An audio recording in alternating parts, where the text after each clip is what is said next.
Hello बच्चों, आज हम लोग एक्सरसाइज 9C करने वाले हैं। 9C हमारी एक्सरसाइज MCQ बेस्ड है। फर्स्ट क्वेश्चन करते हैं, which of the following has no end point. No end point बताने हैं आपको। तो एंड पॉइंट किसके नहीं होते? लाइन के। सबसे पहले आपको डायग्राम बना के दिखा देते हैं।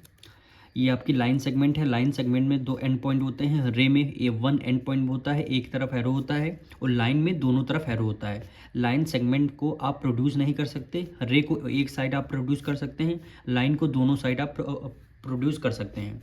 ठीक, तो इसमें क्या बोला गया था? No end point. तो हमारे लाइन में कोई एंड पॉइंट नहीं होते हैं, इसलिए आपका लाइन आपका आंसर हो जाएगा। टू पूछ रहा है, विच of the following has one and point. One and point किस में होता है? देखिए रे में केवल एक एंड पॉइंट है और एक तरफ एरो है, तो क्या हो जाएगा? रे आपका आंसर, यानी बी ऑप्शन आपका राइट आंसर हो जाएगा। थर्ड पार्ट देखिए, which of the following has two end point. जिसके दोनों तरफ एंड पॉइंट होते हैं क्या बोलते हैं? Line segment.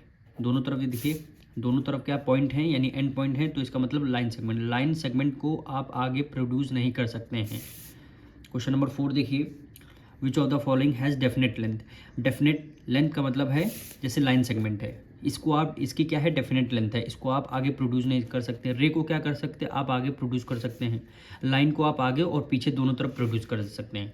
तो डेफिनेट लेंथ किसकी होती है? लाइन सेगमेंट की होती है, क्योंकि लाइन सेगमेंट को आप आगे प्रोड्यूस नहीं कर सकते हैं। तो ऑप्शन नंबर बी आपका राइट आंसर हो जाएगा। क्वेश्चन नंबर 5 देखिए, which of the following can be drawn on a piece of paper. Piece of paper पे हम क्या ड्रॉ कर सकते हैं? लाइन, या लाइन सेगमेंट, या रे और प्लेन। देखिए पीस ऑफ पेपर की अगर आपको ड्रॉ करना है, देखिए लाइन सेगमेंट है, रे पे आते हैं। रे को आगे आगे आप प्रोड्यूस कर सकते हैं अनलिमिटेड नंबर ऑफ टाइम्स तक। लाइन को भी दोनों तरफ प्रोड्यूस कर सकते हैं। तो ये दोनों लाइन, रे और लाइन हैं, ये एक पेपर पे नहीं ड्रॉ की जा सकती, क्योंकि एक पेपर में ड्रॉ करेंगे, फिर आगे बढ़ते बढ़ते नेक्स्ट पेपर, फिर नेक्स्ट पेपर, फिर नेक्स्ट पेपर। तो एक पेपर को हम पेपर में केवल लाइन सेगमेंट ही ड्रॉ कर सकते हैं, क्योंकि लाइन सेगमेंट को आगे हम प्रोड्यूस नहीं कर सकते हैं। तो आपका आंसर क्या हो जाएगा? लाइन सेगमेंट हो जाएगा। ठीक, 6 कह रहा है, how many line can be drawn passing through a given point. Given एक पॉइंट है, उसमें कितनी लाइन ड्रॉ कर सकते हैं? Only one line, two line, three line, unlimited number, यानी ये आपका पॉइंट गिवन है। इस पॉइंट से कितने लाइन हम ड्रॉ कर सकते हैं? तो एक लाइन आप ये ड्रॉ कर सकते हैं, दूसरी ये वाली लाइन, तीसरी ये वाली लाइन, चौथी ये, मतलब अनगिनत, यानी अनलिमिटेड नंबर ऑफ टाइम्स हम क्या कर सकते हैं? लाइन को ड्रॉ कर सकते हैं। तो आपका आंसर क्या हो जाएगा? डी ऑप्शन आपका राइट आंसर।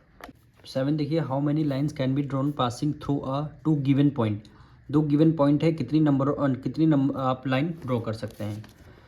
देखिए ये दो पॉइंट आपके गिवन है, यहाँ से कितनी लाइन ड्रॉ कर सकते हैं? केवल एक लाइन आप ड्रॉ कर सकते हैं दोनों पॉइंट से, तो ओनली वन लाइन आपका ए नंबर आपका राइट आंसर हो जाएगा ये पार्ट।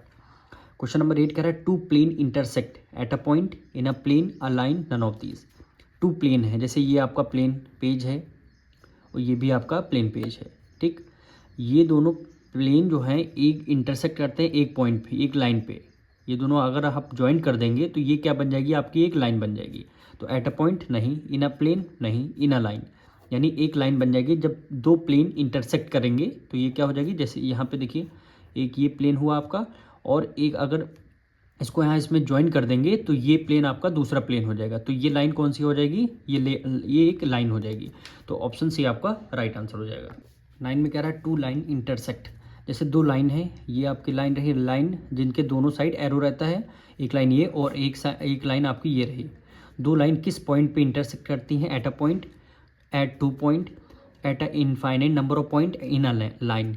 तो अगर दो लाइन है, ये क्या करती हैं? एक पॉइंट पे इंटरसेक्ट करती हैं। तो ऑप्शन नंबर ए आपका राइट आंसर हो जाएगा। देन देखिए, two point in a plane determine. दो पॉइंट अ प्लेन पे अगर टू पॉइंट हैं, अगर आप इन्हें ज्वाइन करेंगे तो ये क्या बना देंगी? एक लाइन बनाएंगी। तो कह रहा है exactly one line segment, exactly two line segment, and infinite number of line segment, none of these. तो अगर टू पॉइंट हैं तो ये आपके रे, इसको फिर रे बोलेंगे, लाइन हो जाएगी। और जब टू पॉइंट प्लेन पे टू पॉइंट होते हैं उसको क्या बोलते हैं? लाइन सेगमेंट बोलते हैं। क्या बोलते हैं? One line segment. अगर टू पॉइंट है उस पर आपको लाइन ड्रॉ कर देंगे तो ये क्या हो जाएगा? Line segment. लाइन सेगमेंट पे टू एंड पॉइंट होता है, तो वही है एग्जैक्टली वन लाइन सेगमेंट। बिल्कुल ए ऑप्शन आपका राइट आंसर हो जाएगा। अब क्वेश्चन नंबर 11 देखिए, the minimum number of point of intersection of three line in a plane. कह रहा है कम से कम तीन point of intersect three line के कितने पॉइंट होंगे एक प्लेन पे? ये प्लेन है, आपको क्या करना है, 3 लाइन ड्रॉ कर देना है। लाइन का मतलब है दोनों तरफ एरो रहते हैं लाइन में, ठीक। 3 लाइन आपने क्या किया, 3 लाइन आपने यहाँ पे ड्रॉ कर दिया। जब आपने 3 लाइन ड्रॉ कर दिया तो कितने पॉइंट ऑफ इंटरसेक्शन होंगे, कम से कम कितने होंगे, एक भी नहीं होंगे। तो ऑप्शन नंबर डी आपका राइट आंसर हो जाएगा। अब मैक्सिमम की बात आए तो maximum number of point of intersection of 3 lines in a plane.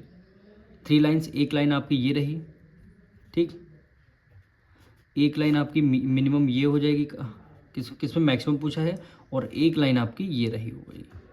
तो कितने पॉइंट हो जाएंगे, 1 2 3, कितने पॉइंट हो जाएंगे, 3 पॉइंट, यानी ऑप्शन नंबर डी आपका राइट आंसर। 3 देखिए, choose the correct statement. Every line has a definite length, every ray has a definite length, every line segment has a definite length, none of these.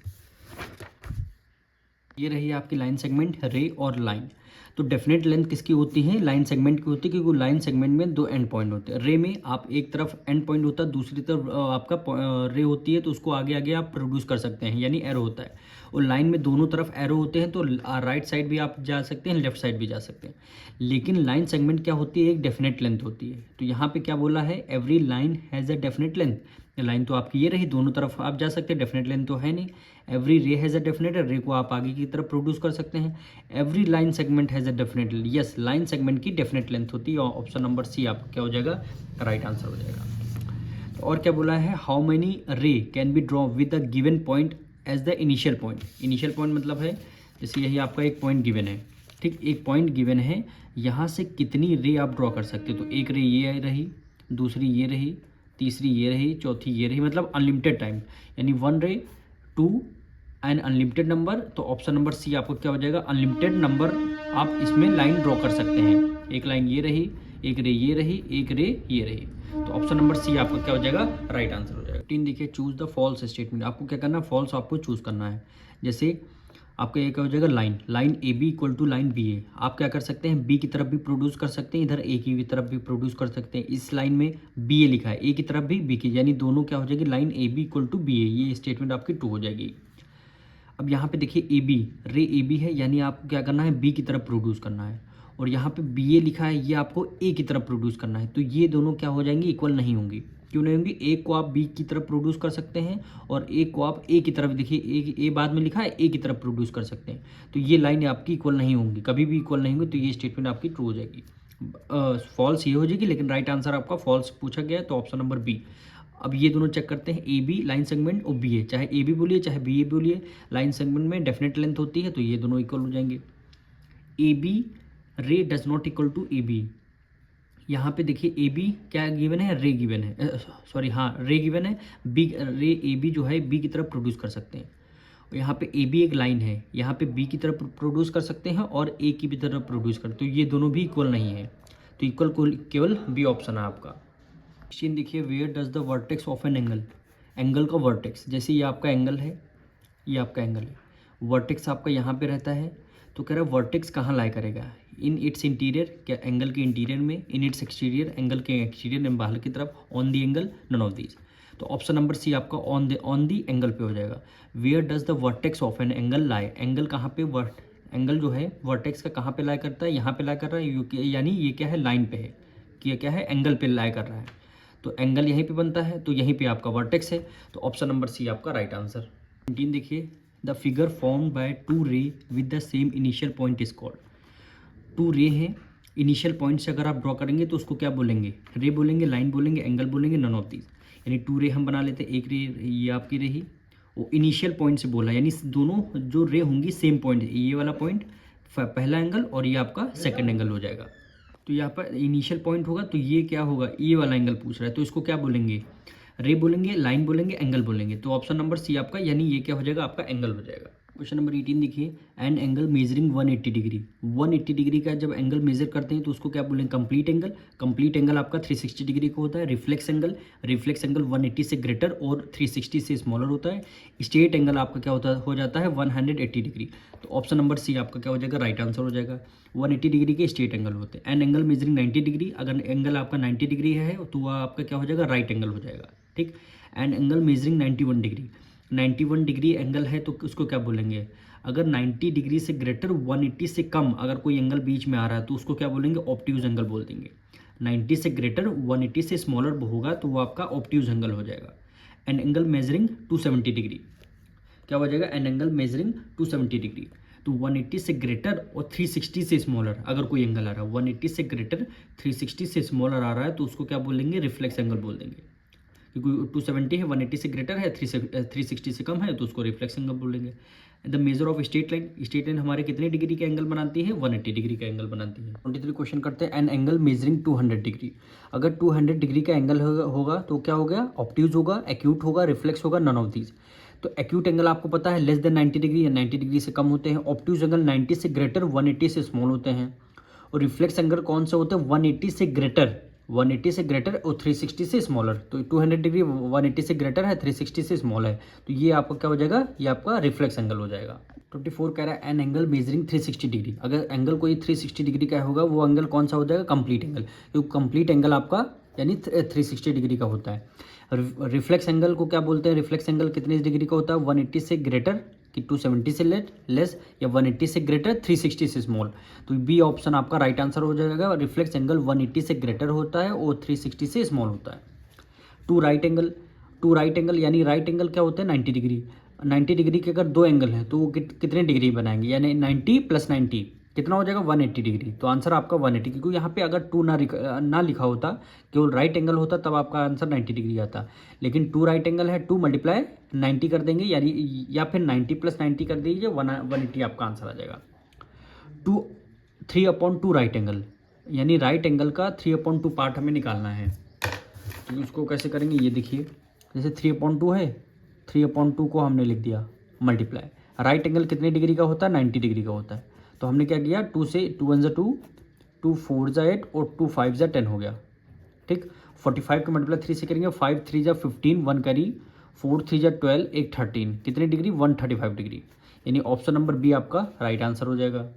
28 देखिए, if there are 36 spokes in a bicycle wheel, the angle between a pair of adjacent spokes.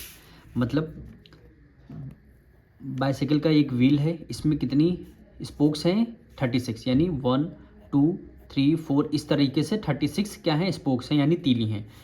तो कह रहा है angle between a pair of adjacent spokes, यानी दो adjacent जो spokes हैं इनके बीच में कितने डिग्री का एंगल फॉर्म हो रहा है वो आपको बताना है। तो ये देखिए एक सर्कल है, यानी ये कंप्लीट एंगल है। कंप्लीट एंगल कितने डिग्री का होता है, 360 डिग्री का होता है, 360 डिग्री का होता है। और टोटल स्पोक्स हैं कितनी, 36 हैं। तो हमें क्या करना है, 36 से डिवाइड, कंप्लीट एंगल 360 डिग्री का होता है, कितनी स्पोक्स हैं, 36 हैं, 36 को डिनोमिनेटर में। अब हम डिवाइड कर देंगे 1 टाइम, ये 1 टाइम, ये आपका 0 बचेगा। तो दो जो एडजेसेंट स्पोक्स हैं वो कितनी डिग्री का एंगल फॉर्म करती हैं, 10 डिग्री का। तो ऑप्शन नंबर सी आपका क्या हो जाएगा, राइट आंसर हो जाएगा।